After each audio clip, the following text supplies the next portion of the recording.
Hello everyone and welcome to the Pharmacy. Today we will continue with the remaining chapter of manufacturing.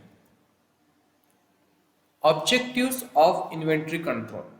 So inventory controlचे कोणकोणते objective आहेत? पहिला आहे minimisation of the inventory investment, म्हणजे कमीत कमी investment करून जर आपल्याला इन्व्हेंटरी बनवता आली तर ते आपल्याला बनवायचे. सेकंड आहे determination of the light level of customer service, म्हणजे काय, जे आपल्याला कस्टमर सर्व्हिस द्यायची आहे ती जास्तीत जास्त व्यवस्थित आपल्याला देता येऊ शकेल का याचा प्रयत्न करायचा आहे. थर्ड आहे balance of supply and demand. आता सप्लाय अँड डिमांड म्हणजे ज्या गोष्टी जे ड्रग्स इन्व्हेंटरीमध्ये पाहिजेत किंवा ज्याची डिमांड जास्त आहे तेवढा सप्लाय हॉस्पिटलमध्ये झाला पाहिजे. तो ह्याचे जी सप्लाय अँड डिमांडची जी चेन आहे त्याचा बॅलन्स व्यवस्थित झाला पाहिजे. फोर्थ आहे minimisation of procurement cost and carrying cost, म्हणजे परचेस कॉस्ट आणि कॅरिंग कॉस्ट, इन्व्हेंटरीचा कॅरिंग कॉस्ट हा मिनिमाइज करण्यासाठी प्रयत्न करायचा आहे.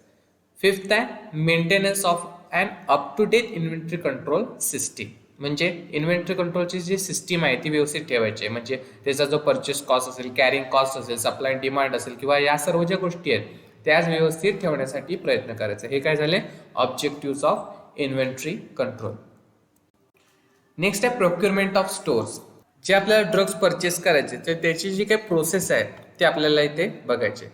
Procedure of purchasing. First purchase request form or purchase requisition, म्हणजे आपल्याला सुरुवातीला एक परचेस रिक्वेस्ट फॉर्म आहे तो भरायचा असतो. तो कसा भरणार आहे? Pharmacist or person authorised by pharmacist prepares and fills purchase request form. Pharmacist स्वतः किंवा त्याने जर कुठच्या व्यक्तीला ऑथॉरिटी दिलेली असेल तर त्या व्यक्तीने परचेस रिक्वेस्ट फॉर्म भरू शकतो. This form provides information to purchase department regarding description, packaging, specifications, price, quantity needed, inventory balance and anticipated monthly use. यामध्ये त्याने मेन्शन काय काय करायचं आहे की डिस्क्रिप्शन, त्याच्यानंतर कोणता ड्रग येतो त्याचं डिस्क्रिप्शन, त्याच्यानंतर पॅकेजिंग, स्पेसिफिकेशन, त्याचे जे काही स्पेसिफिकेशन असतील त्या ड्रगचे ते मेन्शन करायचे, प्राइस, त्या ड्रगची प्राइस किती आहे ती आणि किती क्वांटिटी आपल्याला निडेड आहे ती, इन्व्हेंटरी बॅलन्स, आता सध्याला इन्व्हेंटरी बॅलन्स त्या ड्रग्सचा किती आहे तो, अँड अँटिसिपेटेड मंथली यूज, आणि त्याचं जे रिपिटेशन आहे यूज आहे जो त्या ड्रग्सचा तो आपल्याला तिथे मेन्शन करायचा आहे, कितपत तो ड्रग युटिलाइज होतोय त्या हॉस्पिटलमध्ये. The original copy of this form is send to administrator for approval. आता ह्याची जी ओरिजिनल कॉपी आहे ती पहिले ॲडमिनिस्ट्रेटरला जाते for his approval. After his approval it is forwarded to purchasing officer. त्याचं ॲडमिनिस्ट्रेटरचं जेव्हा अप्रुव्हल भेटतं तेव्हा ही कॉपी पुढे परचेसिंग ऑफिसरला जाते. A copy of this form is retained by pharmacist for his record to indicate that the process of procurement is going on. आता एक कॉपी फार्मासिस्ट स्वतः ठेवतो कशासाठी? To indicate that the process of procurement is going on, परचेसिंगची procedure start झालेली आहे ह्याचा एक रिमाइंडर म्हणून ती एक कॉपी तो आपल्या स्वतःजवळ ठेवतो. Second is quotation invitation. On the receipt of the purchase request form purchasing officer invites quotation from different suppliers. आता परचेस रिक्वेस्ट फॉर्मवरती परचेसिंग ऑफिसर काय करतो की कोटेशन इन्व्हाइट करतो फ्रॉम डिफरंट सप्लायर. मग त्यामध्ये काय काय इन्क्लूड असेल की क्वांटिटी किती आहे, क्वालिटी किती आहे गुड्सची, त्याच्यानंतर जर काही डिस्काउंट असेल तर ते कितपत असतं, या सर्व गोष्टी जे काही सप्लायर्सकडून इन्फॉर्मेशन त्याला भेटली आहे ती तो कोट करण्याचा प्रयत्न करतो. कशावरती? रिसिप्टवरती of purchase request form. Third is purchase order form. Purchasing officer scrutinise the quotation received. आता जे काही कोटेशन त्याने केलेलं आहे, जे काही रिसिव्ह झालेलं आहे ते काय करतो तो वेगवेगळे ठेवतो. He checks the quantity to be supplied in the consultation with the pharmacist and prepares purchase order form. आता त्या जे काही इन्फॉर्मेशन त्याने गोळा केली आहे त्याच्यानुसार तो फार्मासिस्टशी कन्सल्ट करतो आणि एक ठराविक क्वांटिटी जेवढी आपल्याला पाहिजे की जेवढी आपण अफोर्ड करू शकतो ती क्वांटिटी तो फाइंड आउट करतो and prepares purchase order form, आणि मग परचेस ऑर्डर फॉर्म करतो.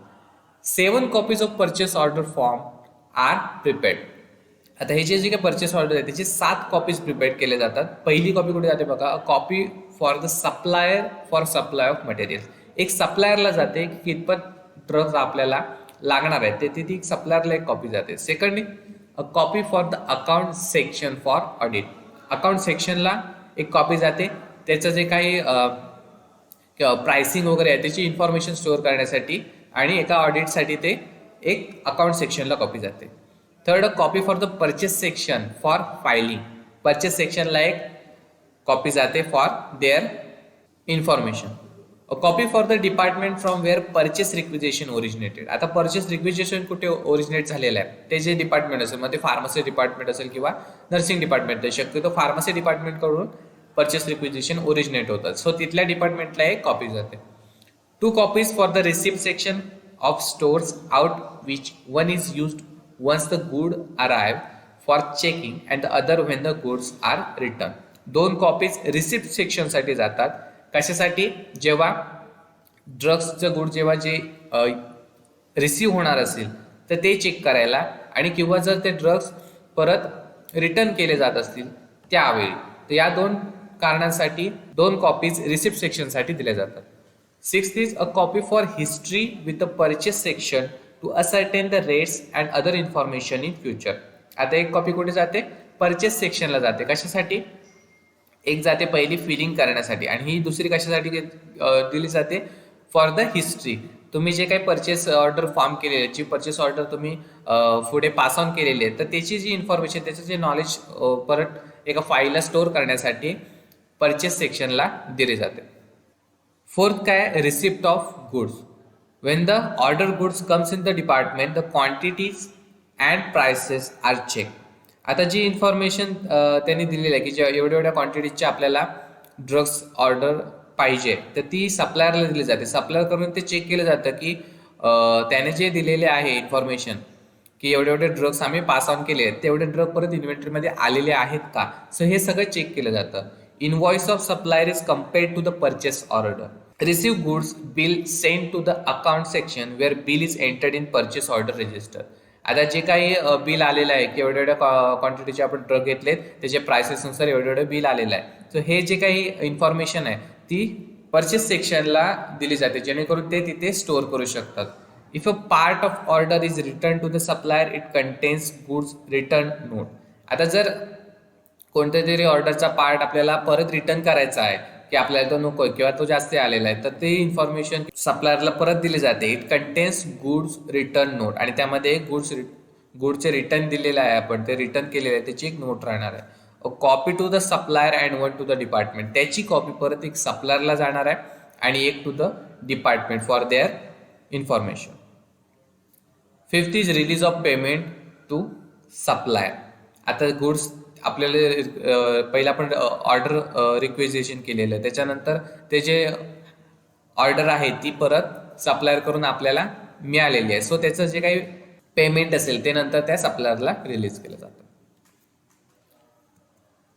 सो आता आपण बघूया की पॅरेंट्रल्स वरती कोणकोणते टेस्ट केले जातात. Test on parenterals. Parenterals are the sterile formulation that are administered into the body by the routes other than the oral route, which include injection, infusion and implantation.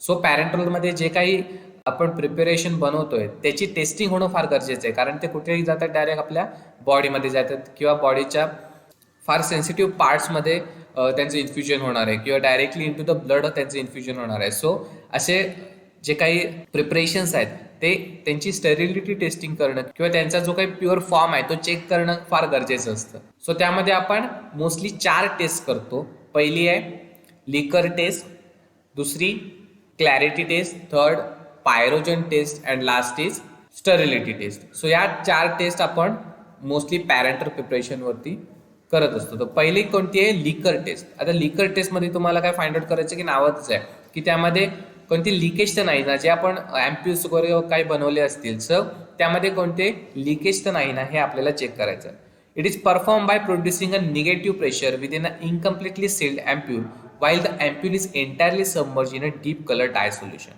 आता हे आपण ampoules मध्ये करतोय. So ते कशाने check केलं जातं? By producing a negative pressure while ampules is entirely submerged in a deep color dye solution. तर डाय सोल्युशन कोणतं यूज केलं त्यांनी?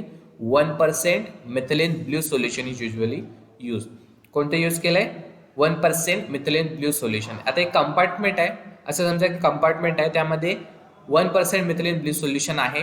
त्याच्यानंतर एक व्हॅक्यूम क्रिएट केले गेले आहे त्या कंपार्टमेंटमध्ये, आणि त्याच्यातून आपल्याला हे ॲम्प्यूल्स पास ऑन करायचे आहेत. After releasing the vacuum the colour dye solution enters the incompletely sealed ampoules. आता आपण एम्प्यूज सुरुवातीला सील केलेले आहेत बरोबर, पण त्या सिलिंगमध्ये जर काही लिकेज आढळली तर ती आपल्याला या टेस्टमधून कळून येते. ते जे काही एम्प्यूज आपण सील केलेले आहेत त्यामध्ये आपलं प्रिपरेशन आहे बरोबर, पण जेव्हा आपण ते 1% मिथिलीन ब्लू सोल्युशन मधून पास ऑन करणार आहोत आणि इन द व्हॅक्यूम कंडिशन ते जे काही डाय किंवा जो काही कलर आहे तो आतमध्ये जर लीक असेल अँप्यूल तर त्यामध्ये परत आतमध्ये शिरणार आहे. नंतर जेव्हा आपण पास ऑन केल्यानंतर जे अँप्यूल्स बाहेर येतात त्यामध्ये जर आपण चेक केलं जर काही ब्ल्यू कलर सोल्युशन आपल्याला दिसतंय का अँप्यूल्समध्ये, तर ते असे जे काही अँप्यूल्स आहेत ते नंतर डिस्कार्ड केले जातात. All such ampoules are discarded. Second test आहे clarity test. It is use to detect the presence of particulate matter in the parenteral products. आता क्लॅरिटी टेस्ट आपण डायरेक्टली व्हिज्युअली फाइंड आउट करणार आहोत. जर प्रिपरेशनमध्ये काही सॉलिड पार्टिकल्स आपल्याला दिसत आहेत का हे आपल्याला डायरेक्टली व्हिज्युअली चेक करणार आहोत. It is useful only for solutions. आता हे जनरली सोल्युशनसाठीच यूज केलं जातं. Visual inspection of products is done against a black and white background in bright light. आता हे जे व्हिज्युअल इन्स्पेक्शन आहे ते दोन गोष्टींवरून आपण फाइंड आउट करतोय. एकदा पाठीमागे ब्लॅक बॅकग्राऊंड आहे आणि दुसऱ्या ठिकाणी व्हाईट बॅकग्राऊंड आहे आणि आपण त्यामधून लाईट पास ऑन करून एम्प्यूल्समध्ये बघणार आहोत की कोणते सॉलिड पार्टिकल्स आपल्या सोल्युशनमध्ये आहे का. आणि जर मॅग्निफिकेशन लागत असेल तर 2.5x मॅग्निफिकेशन सुद्धा यूज केलं जातं जेणेकरून आपण त्यातले सॉलिड पार्टिकल्स व्हिज्युअली चेक करू शकू. Transparent particles are visible against black background. Black बॅकग्राऊंडवरून आपल्याला काय दिसणार आहे, जे काही ट्रान्सपरंट पार्टिकल्स आहेत ते आपल्याला तिथे व्हिजिबल होतील. आणि in a white background coloured particles are usually seen. So जर आपल्याला असे जे सॉलिड पार्टिकल्स ब्लॅक आणि व्हाईट बॅकग्राऊंडमध्ये दिसत असतील तर आपण ते सॅम्पल इज कंटॅमिनेटेड असं समजतो आणि डिस्कार्ड करतो. सो ही होती clarity test. Third is sterility test. आता स्टरिलिटी टेस्ट म्हणजे काय, the product to be tested is transferred aseptically in a sterile nutrient media and incubated for a specific period of time at an optimum temperature. आता यामध्ये काय, जर sterility टेस्टमध्ये आपण नेमकं काय करतोय, जर आपल्या प्रिपरेशनमध्ये काही मायक्रोब्स असतील जे आपल्या प्रिपरेशनला कंटॅमिनेट करू शकतात किंवा काही काळानंतर त्याच्यामध्ये जर मायक्रोब्सची ग्रोथ होऊ शकते, सो ते काय झाले आपल्या प्रिपरेशनला कंटॅमिनेट करणार आहेत. सो यामध्ये आपण असं फाइंड आउट करणार आहोत की त्याच्यामध्ये मायक्रोब्स आहेत की नाहीत आणि जर असतील तर आपल्याला ते बॅच डिस्कार्ड करायची आहे. If a living microbes are present growth take place in the media and absent no growth. आता हे जे प्रिपरेशन आहे ते आपल्याला काय करायचं आहे, न्यूट्रिएंट मीडियामध्ये इन्क्युबेट करायचं आहे for specific period at specific temperature. ते जे प्रिपरेशन आहे ते आयदर स्टराईल आहे और नॉन स्टराईल आहे. जर स्टराईल असेल तर ते आपण पुढे पास ऑन करणार आहोत आणि जर नॉन स्टराईल असेल तर ती बॅच पूर्ण डिस्कार्ड केली जाते. Products containing antimicrobials gives false negative test. आता ज्यामध्ये अँटीमायक्रोबियल्स आहेत सो ते काय करणार आहेत, ती ग्रोथ पुढे वाढू देणार नाही आहेत. सो त्यामध्ये काय केलं जातं, हे such products is diluted to make the bacteriostatic agent ineffective and then the test is carried out. आता काय केलं जातं, ज्यामध्ये अँटीमायक्रोबियल्स आहेत असे जे आपले प्रिपरेशन्स आहेत ते सुरुवातीला डायल्यूट केले जातात जेणेकरून काय होतं की बॅक्टेरियोस्टॅटिक एजंट आहे तो इनइफेक्टिव्ह होतो आणि मग आपल्याला स्टरिलिटी टेस्ट करता येऊ शकते. Product containing antimicrobial drugs such as penicillin, sulphur drugs have to be tested in presence of antagonistic materials.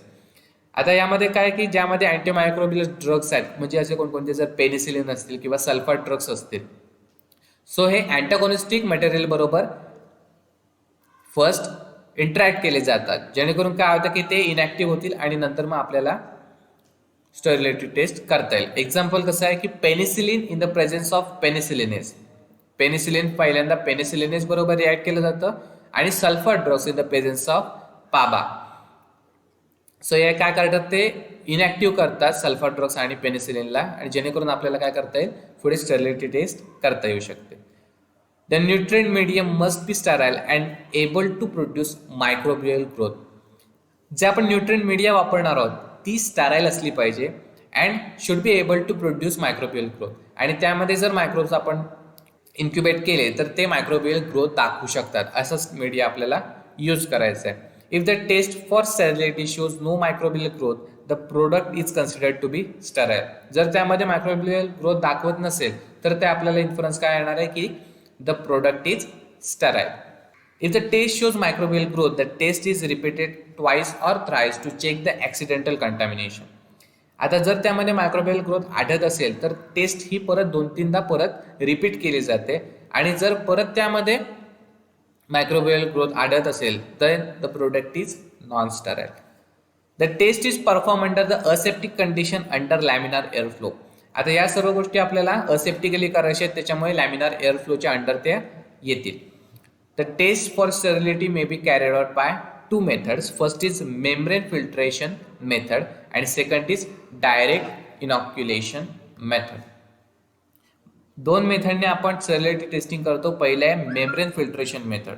आता मेम्ब्रेन फिल्ट्रेशन मेथडमध्ये काय की आपल्याला मेम्ब्रेन यूज करायचे आहे.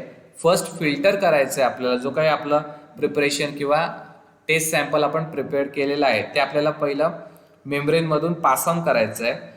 आता शक्यतो पोर साईज किती असते मेम्ब्रेनची 0.45 मायक्रॉन्स एवढी पोर साईज असते, जिथून आपल्याला आपलं जे टेस्ट सॅम्पल प्रिपेअर केलं आहे ते पास ऑन करायचं आहे.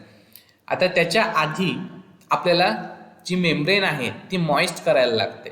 आता मॉइस्ट आपण कशाने करणार आहोत, त्याच्यासाठी एक सोल्युशन त्यामधून पास ऑन केलं जातं, त्याचं नाव आहे पेप्टिक डायजेस्ट सोल्युशन. त्याने ती मेम्ब्रेन मॉइस्ट केली जाते आणि नंतर मग आपलं जे टेस्ट सॅम्पल आहे ते त्याच्यातून पास ऑन केलं जातं. जे काही आपल्याला मटेरियल मिळेल, जे काही आपला रेसिड्यू आपल्याला मिळेल तो आपण बाजूला ठेवणार आहोत आणि ती जी मेम्ब्रेन आहे ती आपण परत वॉश आउट करणार आहोत by using the peptic digest solution. त्याच्यानंतर जी मेम्ब्रेन आहे ती आपल्याला कट करायचं आहे आणि दोन पार्टमध्ये डिवाइड करायचं आहे. फर्स्ट पार्ट आपल्याला यूज करायचं आहे for incubation in one media and second part in other media. आता ती जी एक मेम्ब्रेन आहे ती आपल्याला एका मीडियामध्ये टाकायचे जो आहे fluid thioglycolate medium. It is for anaerobic bacteria and for incubated for 7 days in the temperature of between 30 to 35 degrees Celsius. And the other membrane is incubated in the soybean casein digest medium and it is for fungi and aerobic bacteria. आता कसं होतं की दोन media का use केलेत कारण काहींमध्ये growth दाखवते एका मीडियामध्ये आणि काहींमध्ये ग्रोथ दाखवते दुसऱ्या मीडियामध्ये. आता फ्लुइड थायोग्लायकोलेट मीडियम आहे ती कशामध्ये ग्रोथ दाखवते, फॉर एनारोबिक बॅक्टेरियासाठी, आणि सोयाबीन कॅसिन डायजेस्ट मीडियम आहे ती ग्रोथ कशासाठी दाखवते, फंगाय आणि एरोबिक बॅक्टेरिया जे असतील त्यांच्यासाठी ती ग्रोथ दाखवते. सो या दोन्ही मीडियामध्ये इन्क्युबेट केले जातात आणि आपल्याला जो काही रिझल्ट आहे तो त्यामध्ये भेटतो. जर त्याच्यामध्ये जर आपल्याला ग्रोथ दाखवली गेली तर आपला जो काही प्रिपरेशन आहे ते कसं आहे, नॉन स्टराईल आहे. ती बॅच कशी केली जाते नंतर डिस्कार्ड केली जाते. ओके. आणि सेकंड आहे डायरेक्ट इनॉक्युलेशन मेथड. त्यामध्ये काय केलं जातं की आपण पहिल्यांदा फिल्टर नाही करणार आहोत, डायरेक्ट जो काही आपण टेस्ट मटेरियल बनवलेलं आहे ते डायरेक्ट इनॉक्युलेट करणार आहोत कशामध्ये, मीडियामध्ये. आणि मग जे काही स्पेसिफिक टाइम असेल किंवा स्पेसिफिक टेम्परेचर असेल त्याच्यासाठी आपल्याला ते ठेवायचं आहे जेणेकरून आपल्याला कळेल की त्यामध्ये मायक्रोबियल ग्रोथ होते की नाही. जर झाले तर आपल्याला ती जी बॅच आहे ते आपल्याला डिस्कार्ड करायचे. The culture media used are first is fluid thioglycolate medium for anaerobic bacteria and second is soybean casein digest medium for fungi and aerobic bacteria. या दोन मीडियामध्ये आपल्याला बघायचं आहे की बॅक्टेरियल ग्रोथ होते की नाही. थँक्यू.